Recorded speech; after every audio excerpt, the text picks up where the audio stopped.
Olá, seja bem-vindo ao programa Entrevista. Nosso bate-papo é com o psicólogo e professor da UFMS, Alberto Mesaque. Um assunto que provoca reflexão e discussão em torno da identidade do homem contemporâneo, sendo nas relações sociais, familiares e também na paternidade.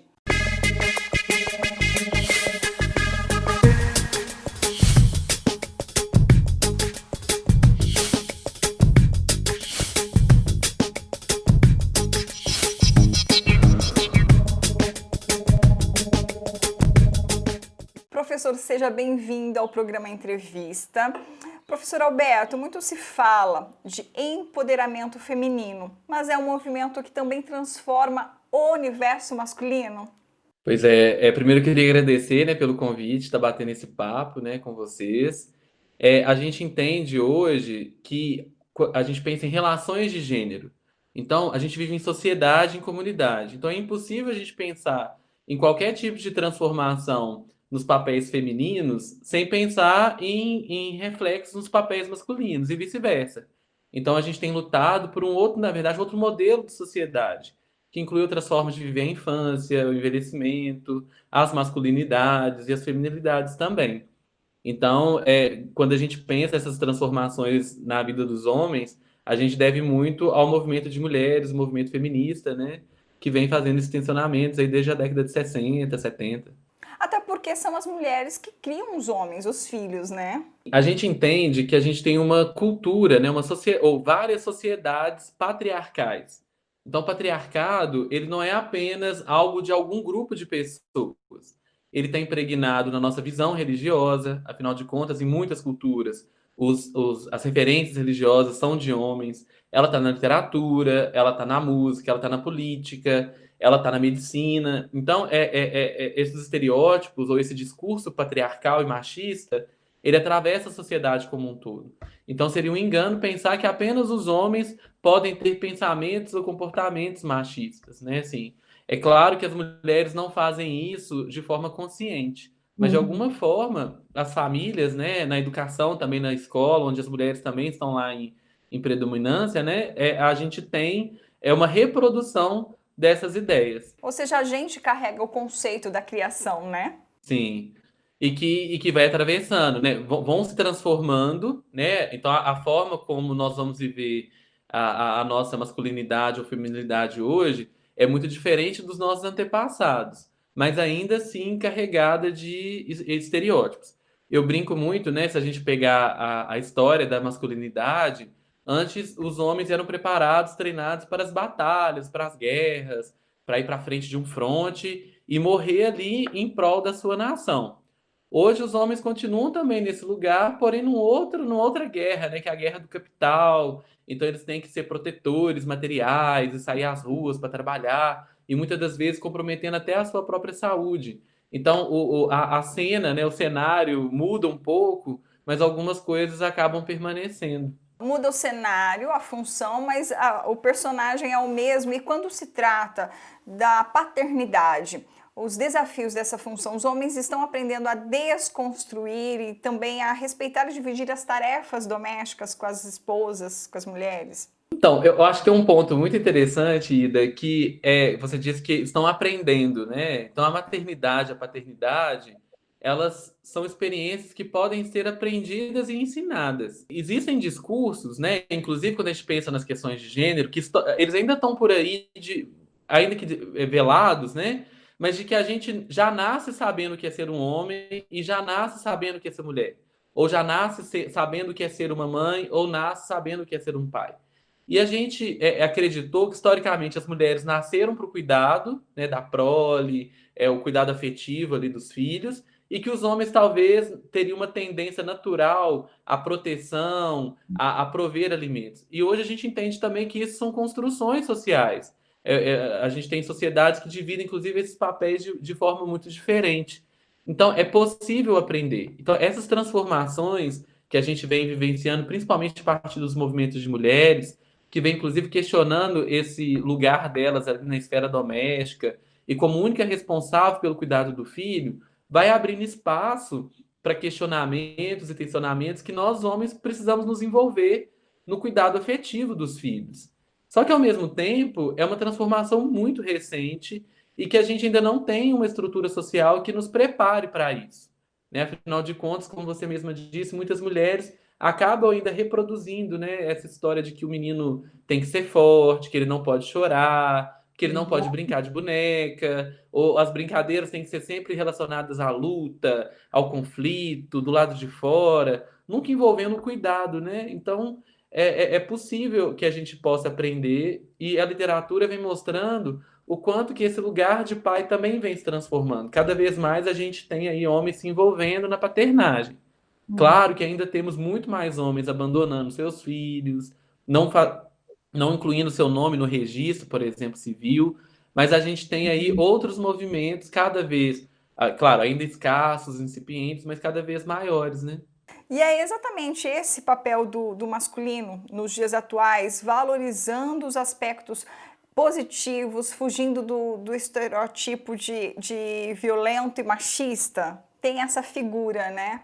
Então, no senso comum, né, no dia a dia, a gente costuma dizer, principalmente as mulheres, né, que os homens são todos iguais, só mudam de endereço, né?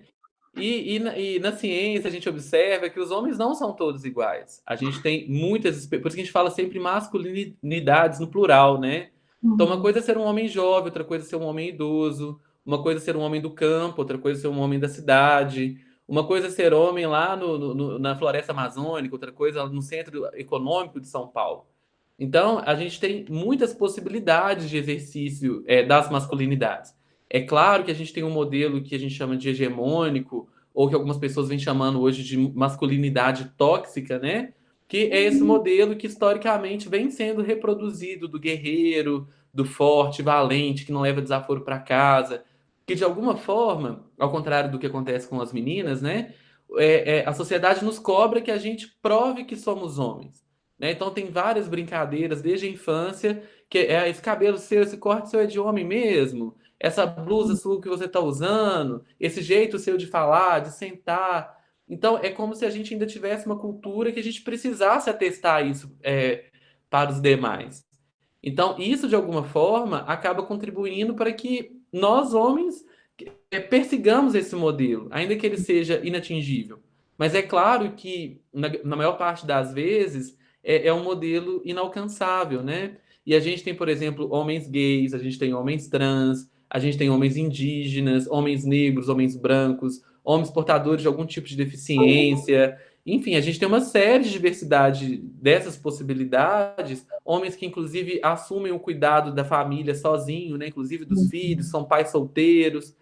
Geralmente a nossa cultura costuma até romantizar, né? Você, olha que bonitinho, um homem com um filho no braço. Né? Eles existem, né? E, inclusive, não são tão reconhecidos. Eu tenho uma experiência de trabalho lá em Minas na oncologia e é muito assustador para o grupo quando vê, por exemplo, a gente faz grupos, né, com os pais, geralmente são as mães que estão ali cuidando. Então, quando aparece um homem saindo lá do interior e vindo para a capital com os filhos, ainda mais com câncer, né? As próprias pessoas começam a suspeitar daquela mãe, né? Nossa, mas que mãe desnaturada! Ela deixou o filho vir sozinho, né? Então, olha como que ainda é difícil, né? Assim, como que esses lugares ainda são tidos como naturais, essenciais, e mesmo quando a gente tenta modificar, a própria sociedade dá um jeito de falar para esses homens que tem alguma coisa errada, né? Assim, às vezes é comum a própria namorada dizer assim, olha, você não vai fazer nada, né? O cara ali tá mexendo comigo. Atitude, né? Cobra uma atitude, né? Agora, uma atitude que muitas das vezes é uma atitude relacionada à violência, né? Assim, é discutir com o motorista que me fechou, é tirar satisfação de algo que me ofendeu, né? E quando o homem se recusa a fazer isso, né? Ele é tido como se coloca em xeque não a bravura dele, mas a masculinidade, né? Então você não trabalha, você não é um homem direito, né? Assim, você não protege a família, né? Então você também não é homem. Na literatura, nos estudos em relação à psicologia social, ao comportamento, tem um apontamento de que momento esse homem está se redescobrindo, se reinventando e se posicionando de uma nova forma? Essa pergunta é muito legal porque as pessoas tendem a achar que os homens estão mudando recentemente, né? Mas quando a gente olha para a história, os homens estão sempre se transformando. Então, quando a gente olha para os gregos, a gente tem uma masculinidade muito diferente da de hoje, né?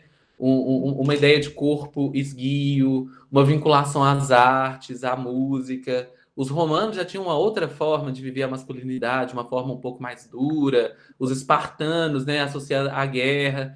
Então, a gente tem sempre masculinidades e feminilidades em transformação. Em relação ao que os homens estão mudando, mudou também a questão do afetivo paternar, né? As relações mudaram e eles estão assumindo também essas funções, né? Como a gente já falou anteriormente também.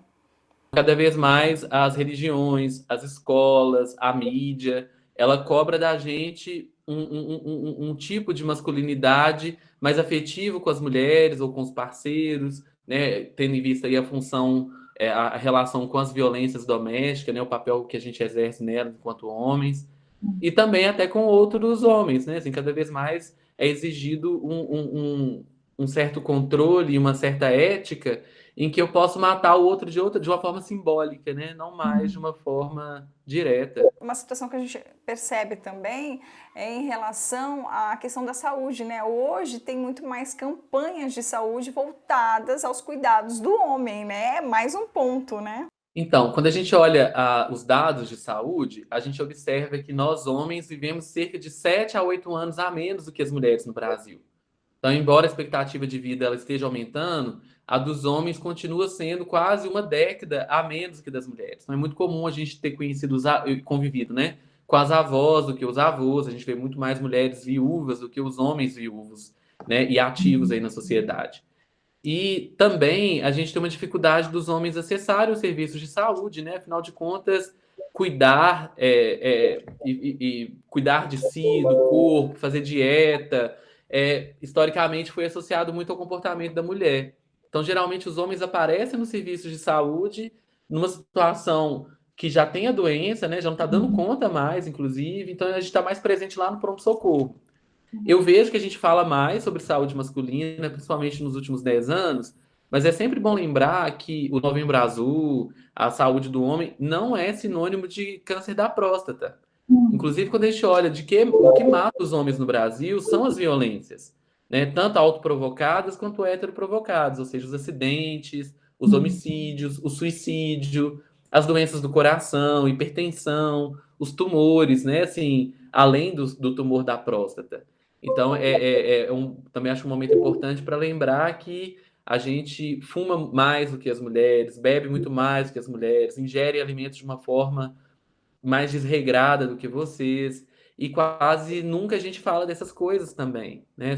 Assim, o uso de esteroides, anabolizantes, que é mais frequente também nessa população. Tem aquela transformação natural, mas tem muitos que estão ali postos à prova durante esse período de pandemia, justamente porque estão mais tempo em casa, às vezes home office, e ali estão convivendo mais em família. Então, assim, aquele que não transformou está vivenciando agora, né? Cuidando mais do filho, dos filhos. Sim, eu acho que a pandemia, e aí a gente está falando, claro, daquelas pessoas que têm o privilégio de viver o isolamento social no home office, né? Assim, que muitos homens, nesse momento, estão na construção civil, estão no comércio, e não podem exercer essas atividades. Mas eu acho que o isolamento, principalmente o isolamento em família, né? Ele pressiona toda a família a refletir sobre como funcionam essas relações. E como toda crise, né, ela também é uma oportunidade para experimentar novas funções, né, novos lugares nessa família, né? Romper com aquele estereótipo de que o homem ajuda nas atividades domésticas e que a mulher ajuda no orçamento doméstico, né? Ora, os dois podem compartilhar. É tarefa de todos, né? Assim, cuidar da louça, cuidar dos filhos, brincar, fazer um alimento, estudar o para casa, os deveres de casa. E a mulher também, como parte da família, ela pode contribuir com o orçamento doméstico. O problema é que a gente, historicamente, vai separando. Isso aqui é do homem, isso aqui é da mulher. Né? Então, decorar a casa, função feminina. Você é homem, tem que ter coragem, é mais ou menos isso, né? é um pouco irracional, né? Como se nós, homens, pelo simples fato de termos um pênis, nos capacitaria, né, assim, para trocar chuveiro, trocar lâmpada, saber atirar, né, proteger. E muitas das vezes, né, os estudos vêm mostrando que, é claro, que nós ainda somos os agressores, né, não só apenas das mulheres, mas inclusive de outros homens. Se a gente pega, por exemplo, os crimes de homofobia, eles são em geral praticados por homens em relação a outros homens. A gente tem aí algumas transformações importantes acontecendo e a gente precisa reconhecer que existe um prejuízo sobre a saúde desses homens. Então, não poder falar dos seus sentimentos, não poder compartilhar das suas fragilidades, ter que dar conta financeiramente, sexualmente, da proteção da casa, isso tudo também traz uma sobrecarga psicológica para esses homens. E que muitas das vezes não tem espaço para comentar, né? Então, assim, em que momento que os homens podem, por exemplo, reclamar dos efeitos do isolamento, né? Assim, já que a gente não tem esse hábito nem de fazer isso com outros homens, né? Porque pode ser um sinal de que a gente está um pouco frágil, debilitado, né? Então é algo para a gente pensar também. Professor, adorei o bate-papo e eu queria, para a gente encerrar, que você fizesse as considerações finais em relação a esse papel, essa psicologia social, essa leitura, esses estudos em relação ao homem contemporâneo. Então, eu acho que talvez seja um pouco, possa soar um pouco estranho dizer que os nossos papéis não são naturais, né? Assim, em termos de homens e mulheres. E eu gosto de pensar que é exatamente o fato disso ter mudado sempre ao longo da história, claro que não muda naturalmente, né? Isso muda a partir de muitas lutas. É possível a gente experimentar novas formas de exercício dessa masculinidade. E pegando aí o gancho da paternidade, fazer um convite aí para que os homens que são pais experimentem também novas formas de cuidado com os filhos, com as filhas, novas formas de brincar, que se permitam a desconstruir alguns valores e algumas crenças que não fazem mais sentido para essa sociedade. Talvez fizesse sentido para o tempo que a gente precisava mesmo proteger, caçar, mas agora a gente não precisa mais disso. E aí convidar também as mulheres, né, assim, para auxiliar os homens também nessa busca, né, assim, que ainda é nova para a gente. Claro que eu não estou dizendo que os homens são coitadinhos, são vítimas, mas que também possa fazer parte dessa mudança, né? Como eu disse antes, é uma mudança da sociedade. E a gente sempre visa aí não acabar com a masculinidade, não destruir a feminilidade, mas a gente tem uma sociedade onde os homens possam viver mais tempo, onde, a hora que a gente conversou aqui, os homens estão morrendo, mas estão morrendo de homicídio, em brigas de trânsito, suicidando. Então são mortes evitáveis, né? Então a gente poderia, todos nós poderíamos ganhar, né? Com essas transformações. Professor Alberto, obrigada pela participação aqui na TV UFMS. Eu conversei com o psicólogo e professor da UFMS, Alberto Mesaque, sobre o papel do homem nas relações sociais, familiares e também na paternidade. A entrevista fica por aqui.